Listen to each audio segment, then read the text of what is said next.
बिस्मिल्लाहिर्रहमानिर्रहीम। अस्सलाम वालेकुम डियर स्टूडेंट्स, हम फिज़िक्स नाइन्थ क्लास की जो फ़िज़िक्स है उसका जो चैप्टर नंबर हमने पढ़ना है वो है 6 वर्क एंड एनर्जी हमने चैप्टर पढ़ना है। इस चैप्टर में हमने मुख्तलिफ़ चीज़ों को डिस्कस करना है। हमने वर्क की डेफिनेशन और इसका यूनिट पढ़ना है, इसका इक्वेशन को कैलकुलेट करना है हमने। इसके बाद हमने एनर्जी को पढ़ना है। एनर्जी की टाइप्स हैं काइनेटिक एनर्जी, पोटेंशियल एनर्जी, उसको हमने पढ़ना है।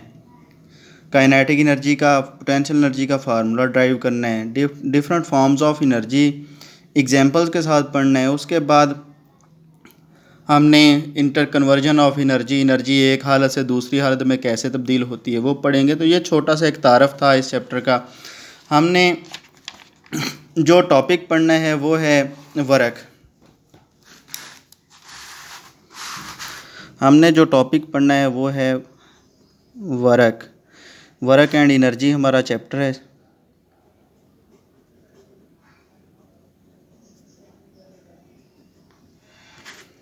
वर्क एंड एनर्जी, वर्क हमारा टॉपिक है। वर्क क्या होता है? अगर फिज़िक्स के हम असूल से देखें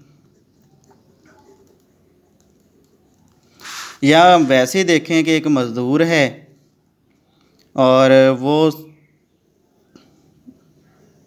सारा दिन अपने सर के ऊपर ईंटें रखता है और ईंटें उठा के वो एक जगह से, इस जगह से ए प्लेस से बी प्लेस पर जाता है और यहाँ पे ईंटें रख देता है। इसका ये रूटीन का वर्क है। यहाँ से ये इस जगह पर इन ईंटों को मुंतकिल करते हैं। एक स्टूडेंट है, वो स्टडी करता है सारा दिन। एक ऑफिस में काम करने वाला एक ऑफिसर है और वो सारा दिन फाइल को चेक करता है और अपने हिसाब से वो सारे लोग वर्क कर रहे हैं। मज़दूर अपनी मज़दूरी कर रहा है, वर्क कर रहा है। स्टूडेंट अपना होमवर्क कर रहा है, स्टडी कर रहा है। एक ऑफिस में बैठा हुआ ऑफिसर जो है वो अपनी फ़ाइल्स को देख रहा है, वो वर्क कर रहा है। हर बंदा अपने अपने हिसाब से वर्क कर रहा है। लेकिन अगर हम फिज़िक्स के हिसाब से देखते हैं, इन फ़िज़िक्स के असूल को देखते हैं तो फ़िज़िक्स कहता है कि ना मज़दूर ने मज़दूरी की है, ना स्टूडेंट ने कोई काम किया है, ना उस ऑफिस में बैठे हुए ऑफिसर ने कोई काम किया है। इन सब को अगर फ़िज़िक्स के असूल के हिसाब से देखा जाए तो वो कहता है कि नो वर्क हैज़ डन, कोई काम नहीं हुआ। तो फिर फ़िज़िक्स कैसे किसी चीज़ को किस तरह कह सकता है कि कौन सा काम फ़िज़िक्स की नज़र में हो सकता है? मज़दूर का काम जो है वो क्यों नहीं हुआ ये भी अभी देखते हैं। और स्टूडेंट ने पढ़ा, उसका काम को काम क्यों नहीं माना फ़िज़िक्स ने, ऑफिस वाले ऑफिसर के काम को काम क्यों नहीं माना, ये सारी चीज़ें अभी देखते हैं। पहले देखते हैं कि फ़िज़िक्स किस चीज़ के काम को काम मानती है। फ़िज़िक्स कहता है कि अगर किसी बॉडी के ऊपर कोई फोर्स अप्लाई की जाए तो वो फोर्स की सिमत में फासला तय करे। अगर फ़र्ज़ करो ये बॉडी किसी ए पॉइंट के ऊपर पड़ी है तो ये मूव होके बी पॉइंट पर चली जाए in the direction of force, B point के ऊपर आ जाए, तो फिर फ़िज़िक्स इसके काम को काम मानता है। यानी कि ये बॉडी कुछ फासला फोर्स की सिमत में डिस्प्लेस हो जाए।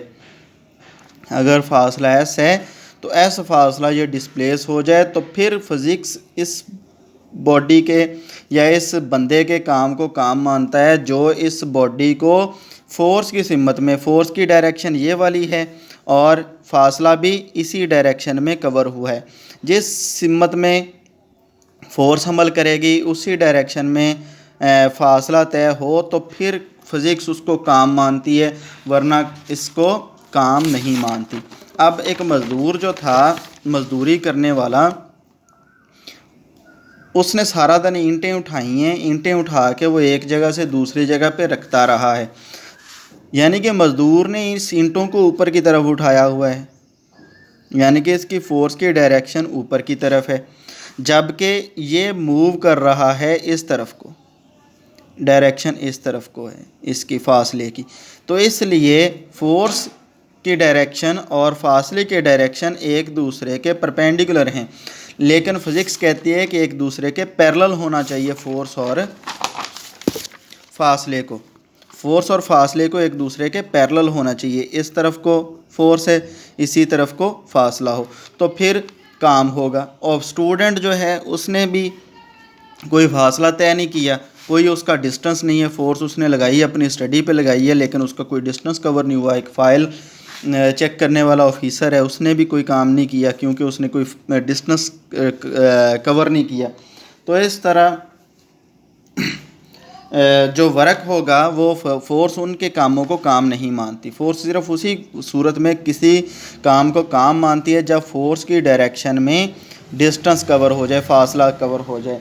तो इसका जो फार्मूला बनेगा, वर्क को W से ज़ाहिर किया जाता है, तो F ज़रब S इसका फार्मूला बन जाएगा, W = F ज़रब S।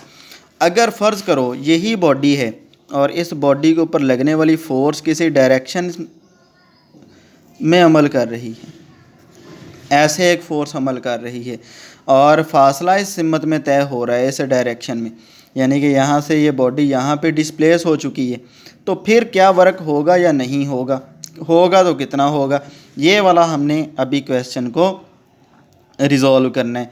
यानी कि यहाँ पे ये वाला बॉडी यहाँ पे पहुँच चुका है, ये A पॉइंट है, ये B पॉइंट है, इसने फासला जो है वो S डिस्प्लेस किया है, डिस्प्लेसमेंट इसका S है। अब हमने अगर इस फोर्स का वर्क फाइंड करना है कि ये वाली जो फोर्स अमल कर रही है इसका कितना वर्क होगा, तो इस फोर्स को हमने रिज़ॉल्व कर लेना है इसके कंपोनेंट्स में, परपेंडिकुलर कंपोनेंट्स में इसके रिज़ॉल्व कर लेना है हमने। एक परपेंडिकुलर बन जाएगा कंपोनेंट Fy और एक परपेंडिकुलर कंपोनेंट बन जाएगा Fx परपेंडिकुलर कंपोनेंट बन जाएगा। अब फोर्स की डिफ़ाइन क्या कहती है? डिफ़ाइन कहती है work is done when a force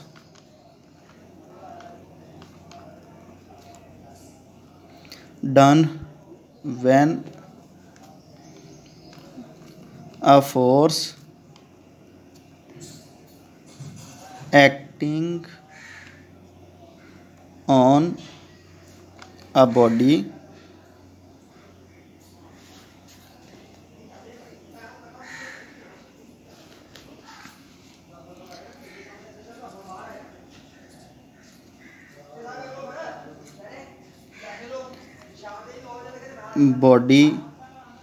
displace, यानी कि उसकी जगह बदल दे, उसको उसकी जगह से हटा दे,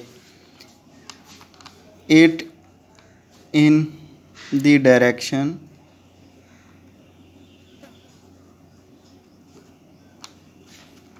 ऑफ अ फोर्स की डायरेक्शन में उसकी जगह तब्दील कर दे, फिर कोई बॉडी वर्क करेगी। अब जिस तरह एक मज़दूर ने ईंटों को उठाया हुआ था ऊपर की तरफ और फासला इस सिमत में तय हो रहा था, तो इसका वर्क नो वर्क था।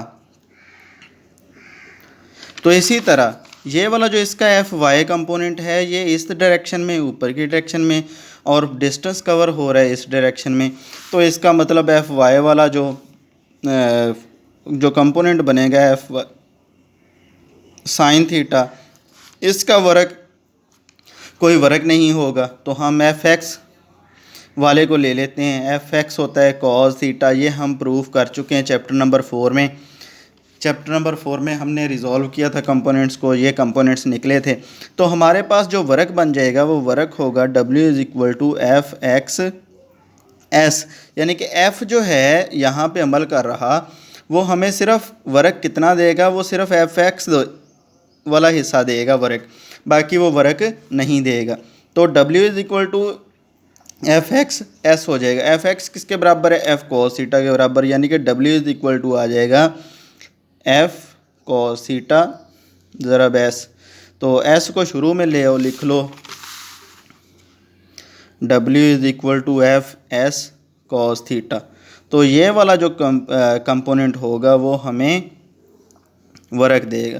कॉस थीटा जो, अगर थीटा एंगल जो है किसी फोर्स का किसी हॉरिजॉन्टल के साथ ज़ीरो होगा तो आपका वर्क मैक्सिमम होगा, क्योंकि कॉस 0 इज़ इक्वल टू 1 होता है। जबकि अगर कॉस थीटा जैसे जैसे बढ़ता जाएगा 45 होगा तो 1/2 हिस्सा वर्क रह जाएगा √2। और अगर आप इससे भी बढ़ाओगे इसको, कॉस को कॉस 90 करोगे, यानी कि 90 डिग्री पे लेके जाओगे, यहाँ पे इस तरह जैसे मज़दूर ने ईंटें उठाई हुई थी और फासला मज़दूर ने जो ये जैसे ईंटें उठाई हुई थी मज़दूर ने ऊपर की तरफ और फासला, तो इस फासले और फोर्स में 90 का ज़ाविया बन रहा था। तो ये जो 90 का ज़ाविया यहाँ पे बन रहा है, ये फ़िज़िक्स के असूल के मुताबिक cos 90 जो होता है वो ज़ीरो हो जाता है। तो Fs ज़रब ज़ीरो करेंगे W इज़ इक्वल टू, तो W is equal to zero हो जाएगा। तो इस हिसाब से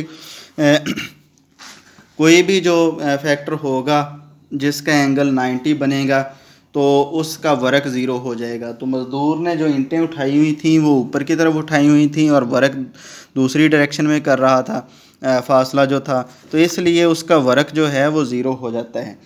तो वर्क का जो यूनिट है वो जूल है, यूनिट इसका वो जूल है।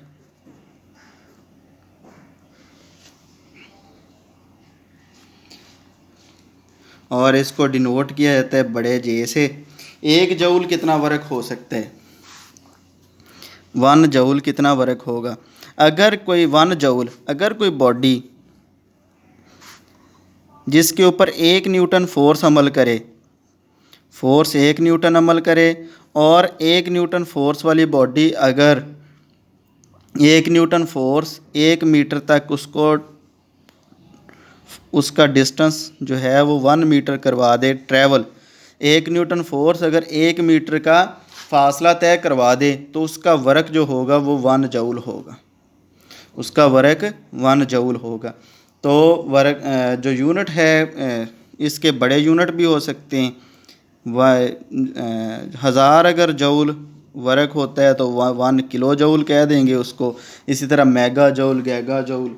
तो ये छोटा सा टॉपिक था वर्क का।